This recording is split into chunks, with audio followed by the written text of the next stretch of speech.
Thank you for the opportunity today to share findings from the study entitled Understanding Lived Experiences with KCNQ2 DEE. I am presenting today on behalf of the amazing research team who collaborated on this study. Our disclosures are indicated on this slide. Voltage-gated Kv7 potassium channels, particularly Kv7.2 and Kv7.3 channels, also known as KCNQ2 channels, play a critical role in modulating susceptibility to seizures. In patients with KCNQ2 mutations in the genes encoding these channels, the activation of 7.2 and 7.3 channels is considered an attractive target in the search for novel medications. Biohaven is developing potential therapies that address this pathway. Current clinical trials are enrolling in focal onset seizure and idiopathic generalized epilepsy, but conditions caused by KCNQ2 DEE mutations are prime targets for these therapies and of interest for future studies.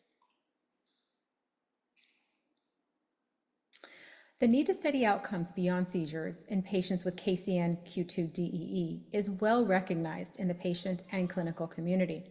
However, this is less well known to the regulators. Prior published outcome research in the KCNQ2 DEE population has focused on characterizing functional impairments and clinical outcomes in individuals with the condition, with limited qualitative interview data outlining the patient and caregiver disease-related experiences and impacts to the disorder. The goal of this work was to develop and publish data from parents of children with KCNQ2 DEE to inform the development of measurement tools and/or endpoint selection in future studies, either therapeutic trials or patient registries. Ultimately, we sought to develop a conceptual model outlining the burden of disease, inclusive of seizures, the extent of neurodevelopmental delays, and the impact of the disease quality of life from the perspective of parents of children with KCNQ2 DEE. Semi-structured interviews were conducted with parents of children across the range of disease, mild, severe, and profound levels of disease severity. Parents were recruited with the help of the KCNQ2 Cure Alliance. And the severity definitions were based on the degree of impairments across gross motor function, communication, and chewing ability. So basically, the abilities across each of these were evaluated, and the patient was given either a mild, severe, or profound description of their disease. And this was done so that we can ensure that we enrolled a range of patients with different disease severities in this study. We conducted concept elicitation interviews to understand the signs, symptoms, and impacts of KCNQ2 DEE. The format of this was an open discussion that included probes on topics such as seizure experience and the most bothersome symptoms. Per FDA guidance, the interviews were audio recorded, transcribed, coded, and analyzed. All personal information was de-identified. And the interviews were assessed for concept saturation with 4 conceptual models derived, 1 overall and 1 based on the phenotype severity. Interviews conducted with 53 parents of children with KCNQ2 DEE. 1 parent had twins, meaning that there were 54 children represented in the sample. The mean age of the children with KCNQ2 DEE was 7.3 years old, and most are classified as having the severe phenotype, noting that we did achieve adequate representation across disease severities. On the next slide, parents were asked to describe the daily limitations or difficulties relating to their child with KCNQ2 DEE. Overall, the most common concepts parents reported were difficulties with communication and gross motor and fine motor challenges. We have the frequently reported concepts broken down by disease severity over the next few slides. And what I wanted to have the ability to show is how the concepts differ based on the disease severity. So here we have patients with mild disease severity, severe disease severity, and profound disease severity.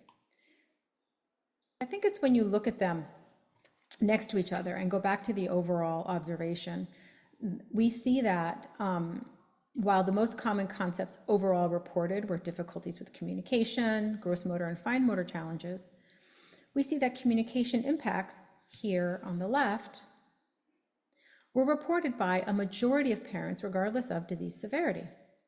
Gross motor impacts were highly reported across disease severity, with higher frequency among parents of children with severe and profound disease. And the fine motor skills, which is the third from the left here, were more frequently impaired in children with mild or moderate disease severity. Some of the concepts were reported with different frequencies according to the disease severity, such as behavioral challenges, issues with bulbar function, and seizures. Next, parents were asked to indicate the issues they considered to be particularly impactful or bothersome. And this question was asked both from the perspective of what they think that is bothersome to their children and what is bothersome to themselves. Difficulty with communication was by far the most bothersome symptom to both parents and children alike. This was followed by behavioral disorders and gross motor problems. When asked about the single most bothersome concept, so the parents could only rate one concept, communication was frequently mentioned. Following this, parents were asked to rate how impacted they were by each of these concepts using a 10-point scale, where 0 is not impacted and 10 is extremely impacted. The most burdensome symptoms, again, was difficulty with communication, and interestingly, cognitive delays and personal care and hygiene issues were given very high scores. Seizures were considered as the least burdensome symptom, noting that many parents reported that seizures occurred in infancy and were now infrequent, as opposed to when the child was younger. And this finding was key for this study because our goal was to inform the potential developmental outcomes priorities so that we can capture the meaningful data in patient registries or future clinical trials. And it's together, all this data informed the development of a KCNQ2 DEE conceptual model. I know this is hard to see, and this is easier to see in the publication, but here we have examples of the different types of impairments across the different domains. And this is something that the parents live with and breathe every day. So this is less for an individual person, but it's more for demonstrating the burden of the disease across the community and exactly how parents and their children are impacted by the disease. So in conclusion, we've used the voice of the parents to demonstrate how KCNQ2 DEE is a multifaceted disease with wide-ranging developmental and neurological impairments that impact both children and their parents. We discussed the frequency of symptoms, of which communication difficulties, cognitive delays, and issues with personal care and hygiene were the most bothersome.